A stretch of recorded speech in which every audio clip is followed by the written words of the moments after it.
हिंदुत्व के प्रयोग का नेक्स्ट लेवल, उत्तर से दक्षिण तक के लिए संघ ने बनाया मंदिर प्लान। राहुल गांधी मंदिर जाएं या अखिलेश, आलापे हिंदुत्व का राग, हर रणनीति फेल करने की तैयारी। जिस पिच पर बीजेपी का स्ट्राइक रेट है शानदार, वहां विपक्ष खेल रहा खेल, मिलेगी बड़ी मान। 2024 लोकसभा चुनाव में बीजेपी को इस बार विपक्ष से बड़ी चुनौती मिलने के आसार हैं। विपक्षी एकजुटता के अलावा बीजेपी का कोर मुद्दा हिंदुत्व भी कांग्रेस समेत कई विपक्षी दल लपकने लगे हैं। कांग्रेस के नेताओं सहित राहुल प्रियंका का मंदिर जाना उसी सॉफ्ट हिंदुत्व के प्रयोग के तहत हो रहा है, लेकिन अब बीजेपी ने उस सॉफ्ट हिंदुत्व से निपटने के लिए एक ऐसा प्लान तैयार किया है जो विरोधियों को पस्त कर देगा। बीजेपी और संघ मंदिर की राजनीति को एक अलग लेवल पर लेकर जा रही है। राम मंदिर, मथुरा, काशी के मुद्दे के अलावा बीजेपी देश भर के छोटे बड़े मंदिरों के आसपास अपनी चुनावी बिसात बिठाने जा रही है। हिंदुत्व बीजेपी का कोर एजेंडा है। इसी के जरिए बीजेपी ने अल्पसंख्यक राजनीति से अलग बहुसंख्यक की राजनीति कर 3 से 303 सीट का सफर तय किया। 2019 चुनावी नतीजों के बाद विपक्ष के कई दल ने, खासकर कांग्रेस, अलग अलग राज्यों में सॉफ्ट हिंदुत्व की राह पकड़ी है।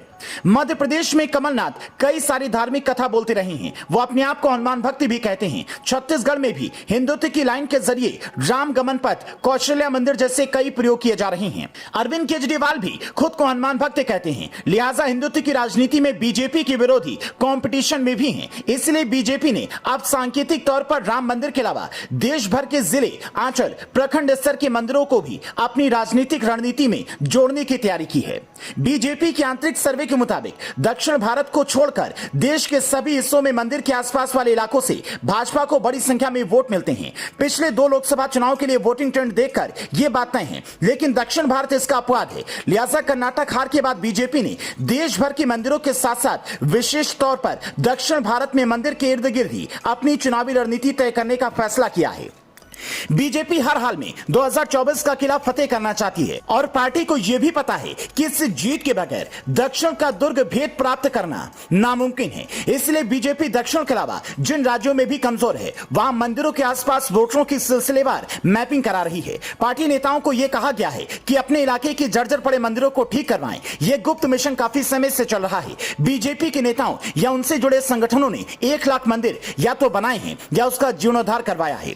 बीजेपी से जुड़े कुछ धार्मिक संगठनों ने पिछले कुछ समय में मंदिरों के निर्माण में काफी तेजी से काम शुरू किया है। सूत्रों के अनुसार बीजेपी संघ के अलग अलग संगठनों ने दक्षिण में 1.03 लाख हनुमान मंदिरों का निर्माण और जीर्णोद्धार करवाया। कोंकण बेल्ट और आसपास के इलाकों में कुल 78,000 ग्रामदेव और देवी के मंदिरों का जीर्णोद्धार करवाया गया। 26,000 मुरुगन मंदिरों की देखरेख का जिम्मा संभाल रखा है। मंदिर के आसपास की आबादी की मैपिंग का काम देख रही कोर टीम के एक पदाधिकारी के अनुसार देश के हर विधानसभा क्षेत्र में औसतन 485 मंदिर हैं। एक लोकसभा क्षेत्र में औसतन 3,683 मंदिर पड़ते हैं। थोड़ा और बारीकी से देखें तो हर गांव में औसतन 3.5 मंदिर हैं। हमने सर्वे में पाया कि हर गांव में औसतन 1.27 पोलिंग बूथ ऐसे हैं जिनके आसपास की आबादी के बीच में मंदिर हैं। ये वही बूथ हैं जहां भाजपा को उम्मीद से बढ़कर समर्थन मिला है। पिछले 9 साल में राम मंदिर का निर्माण हो या काशी कॉरिडोर या उज्जैन महाकाल मंदिर कॉरिडोर या केदारनाथ मंदिर का जीर्णोद्धार, देश के बड़े धार्मिक स्थलों का मोदी सरकार ने खूब विकास किया। बीजेपी 2024 चुनाव के लिए जनता के सामने धर्म, संस्कृति और विकास का मोदी मॉडल प्रस्तुत करेगी। मंदिरों में अगर हिंदुत्व की लहर उठी तो पीएम मोदी को तीसरी बार प्रधानमंत्री पद की शपथ लेने से कोई नहीं रोक सकेगा। लोकल मंदिरों को लेकर बीजेपी की रणनीति माइक्रो स्ट्रेटेजी का एक हिस्सा है। बीजेपी की मंदिर वाली माइक्रो मैनेजमेंट पर आपकी क्या राय है, हमें कमेंट में बताएं। Bureau report, leading Bharat TV.